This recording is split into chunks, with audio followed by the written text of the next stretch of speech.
बड़ा ही मजेदार चैप्टर है। ये लाइन तो हर चैप्टर स्टार्ट होने से पहले सुनने में आती है। ये एक्चुअली है मतलब वो नहीं होते थे क्या, वो भी होते थे। रेक्टिफिकेशन ऑफ एरर्स, ये होगा आपका ट्रू टेस्ट ऑफ नॉलेज। किसी की गलती तो आप तभी ठीक कर पाओगे ना जब आपको खुद ढंग से पता हो कि करेक्ट क्या है। यस और नो? Yes sir. तो यहाँ पे इस चैप्टर में ये चेक हो जाता है कि अच्छे से, मतलब अच्छे से जर्नल किसको आता है। और कोई रिक्वायरमेंट ही नहीं है इस चैप्टर की, आपको अच्छे से जर्नल आना चाहिए। अगर अच्छे से जर्नल नहीं आता तो बेटा वैसे ही आप बहुत बड़ी बेवकूफ़ी कर रहे हो। अगर आगे बढ़ रहे हो तो एक दिन लगा लो उस चीज पे। जर्नल आराम से, rules of debit and credit and journal आराम से एक दिन में 100% कवर किया जा सकता है। अगर ना आता हो तो वो कर लेना, वरना आगे अकाउंट्स में हर जगह पे प्रॉब्लम में रहोगे। और वो अच्छे से आता है तो हर जगह एडवांटेज पे रहोगे। तो ये चैप्टर तो उसका ज्यादा जीतता जागता सबूत होगा कि अगर आपको, अब जैसे बिल्स ऑफ एक्सचेंज भी अगर जर्नल आता है तो कितना परसेंट ऑफ द चैप्टर बिना कुछ नया सीखे कवर हो सकता है पृथ्वी, अगर जर्नल अच्छे से आपको आता है तो? सर 80%। 70-80%। तो वो जर्नल एंट्रीज में हम ऑलरेडी कर ही चुके थे, और नहीं भी तो मतलब आप जर्नल एंट्री क्रिएट कर सकते हो अगर आपको ढंग से फंडामेंटल्स क्लियर है rules of debit and credit और जर्नल के। यहाँ पे भी एग्जैक्टली वही चीज होगी कि 70-80%, यहाँ पे ज्यादा भी हो सकता है बिल्स ऑफ एक्सचेंज से, कि अगर आपके बेसिक फंडामेंटल्स स्ट्रांग है तो इस चैप्टर में मतलब मजा ही मजा है। और अगर बेसिक फंडामेंटल स्ट्रांग नहीं है तो इस चैप्टर में टॉर्चर ही टॉर्चर है, क्योंकि हर क्वेश्चन आपको ये याद दिलाएगा कि आपके फंडामेंटल्स स्ट्रांग नहीं है। तो उसको एक इंडिकेटर ले लेना कि नहीं है तो कर लो बेटा, सब कुछ रेडीमेड पड़ा हुआ है। मैं भी यही हूँ, कॉन्सेप्ट भी यही है, नोट्स भी यही है, रिकॉर्डिंग्स भी यही है, आराम से कवर किया जा सकता है।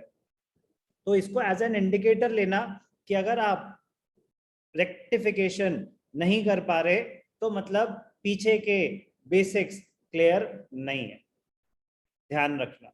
ओके, उसको क्लियर करना मुश्किल नहीं है कि ओहो मेरे बेसिक्स क्लियर नहीं है तो मतलब बर्बाद हो गए मेरे 6 महीने, ऐसी कोई बात नहीं है।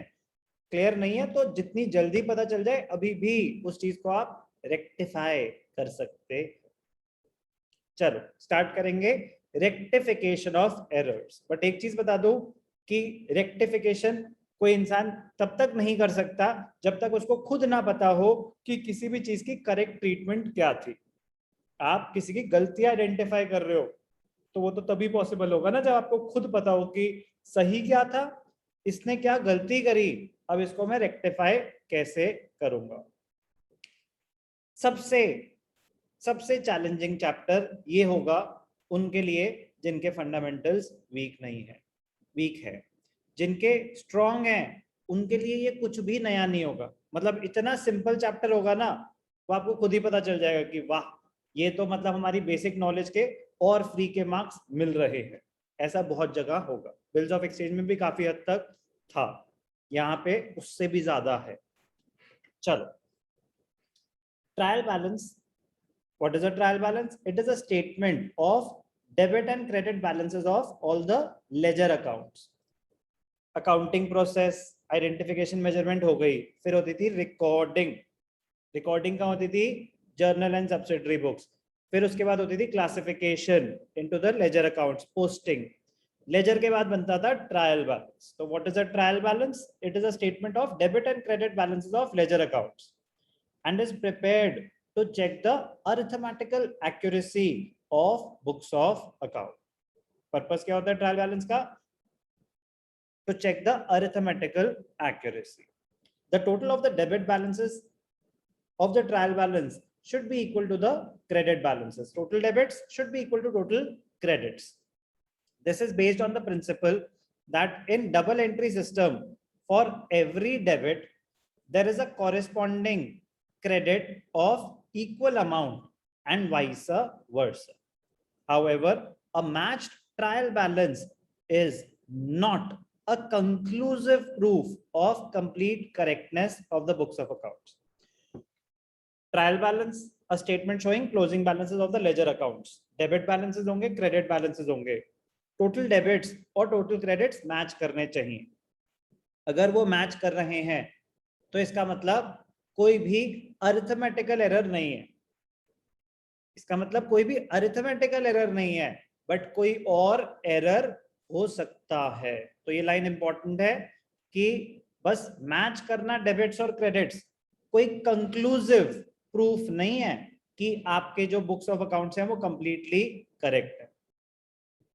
Even when the trial balance matches, कह रहे डेबिट क्रेडिट मैच कर रहे हैं, even then some errors may still remain in the accounting records. For example, non recording of credit purchase. मैंने कोई सामान खरीदा, goods purchased from Ram, purchases account debited to Ram, whatever the amount, मैं दिखाना ही भूल गया एंट्री, तो मैंने ना परचेजेस डेबिट करा ना राम क्रेडिट करा, तो उतने डेबिट्स और क्रेडिट्स आ ही नहीं रहे. तो लेकिन जो आ रहे होंगे वो तो आपस में मैच कर रहे होंगे. आपने अगर 50,000 डेबिट मिस करा तो साइमल्टेनियसली 50,000 क्रेडिट भी तो मिस कर दिया, तो ट्रायल बैलेंस तो फिर भी मैच कर रहा होगा, डेबिट्स और क्रेडिट्स तो फिर भी मैच कर रहे होंगे कि बाकी सारी ट्रांजैक्शन आपकी ठीक थी. कह रहे लेकिन फिर भी आपका एरर हुआ है. तो ये बता रहे कि there may be some errors which do not affect the trial balance, कि ट्रायल बैलेंस आपका फिर भी मैच हो रहा होगा बट एरर था. For example, non recording of a credit purchase in the purchases book will not affect the agreement of the trial balance because both debit as well as credit aspects of the purchase transaction are not recorded in the books. क्या था ये? Introduction of rectification of errors. आगे बढ़ेंगे अब.